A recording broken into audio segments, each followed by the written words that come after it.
বালিচুরি গ্রামের ব্রাহ্মণপাড়ার পুজো বীরভূমের অন্যতম উল্লেখযোগ্য পুজো। শতাব্দী প্রাচীন এই পুজো আদ্রা নক্ষত্রে কৃষ্ণা নবমাত্রি কল্পেই দেবীর বোধন হয়ে আসছে দুবরাজপুর ব্লকের এই বালিচুরি গ্রামে। প্রায় 450 বছর ধরে এই নীতি মেনে আসছেন বালিচুরি গ্রামের ব্রাহ্মণপাড়ার রায় পরিবার, চ্যাটার্জি পরিবার, মুখার্জি পরিবার এবং ব্যানার্জি পরিবারের সদস্যরা। নির্দিষ্ট এক তিথিতে ঢাক, ঢোল, কাঁসর, ঘণ্টা বাজিয়ে ভিন্ন ভিন্ন মন্দির থেকে মঙ্গল ঘট নিয়ে গ্রামের এক প্রান্তে জড়ো হন সবাই মিলে। সেখান থেকে একসাথে সবাই যান যমুনা পুষ্করণীতে। মন্ত্র উচ্চারণের মাধ্যমে মঙ্গল ঘটে জল ভরার পর নিজ নিজ মন্দিরে ফিরে যান প্রত্যেকে। মন্দিরে পৌঁছানো মাত্রই মহিলারা বরণ করে নেন। এরপর মঙ্গল ঘট প্রতিষ্ঠা করা হয় মন্দিরে। শুরু হয় পূজা অর্চনা। রায় পরিবার সূত্রে জানা যায়, এই পুজো শুরু করেছিলেন তন্ত্র সাধক জিতবাহন রায়। বংশ পরম্পরায় সেই পুজো এবং পুজোর রীতিনীতি আজও ধরে রেখেছেন রায় পরিবারের সদস্যরা। এমনকি এখানে পুরোহিত ঢাকি থেকে নাপিত বংশ পরম্পরায় এই পুজোর সঙ্গে যুক্ত। অপরদিকে বালিচুরি ব্রাহ্মণপাড়ার মুখার্জি পরিবার সূত্রে জানা যায়, বীরভূমের রাজনগরের তৎকালীন নবাব অলিনকি খাঁয়ের দেওয়ান তেকুরাম চট্টোপাধ্যায় এই মুখার্জি পাড়ার পুজোর সূচনা করেছিলেন। জানা যায়, তেকুরাম চট্টোপাধ্যায়ের পুত্র সন্তান হওয়ার পর তাকে দেখতে এসেছিলেন তৎকালীন নবাব।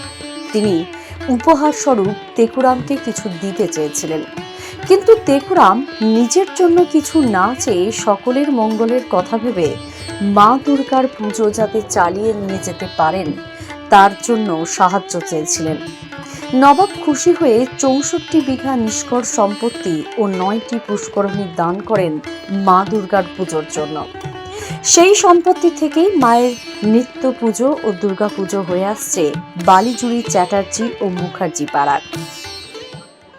বালিচুরির বোধন রায় বালিচুরি, আমাদের গ্রামের নাম রায় বালিচুরি। রায় পরিবারের পুজো 450 বছরেরও বেশি। আমাদের চ্যাটার্জি পরিবারের যে পুজো, সেটার বয়স হলো 350 বছর বা তার একটু বেশি। এই সৃষ্টির পুজো যখন থেকে শুরু হয় তখন থেকে এই প্রথা চলে আসছে এবং আমরা সেই প্রথা মেনেই এই পিতৃপক্ষে কৃষ্ণা নবমীতে আদ্রা নক্ষত্র যুক্ত হওয়া যায়, তখন থেকেই আমাদের এই বোধন শুরু হয়। আমরা শুনেছি তৎকালীন রাজনগরের নবাব অলিনকি খাঁয়ের দেওয়ান ছিলেন তেকুরাম চট্টোপাধ্যায়। তিনি এই পুজো চালু করেন।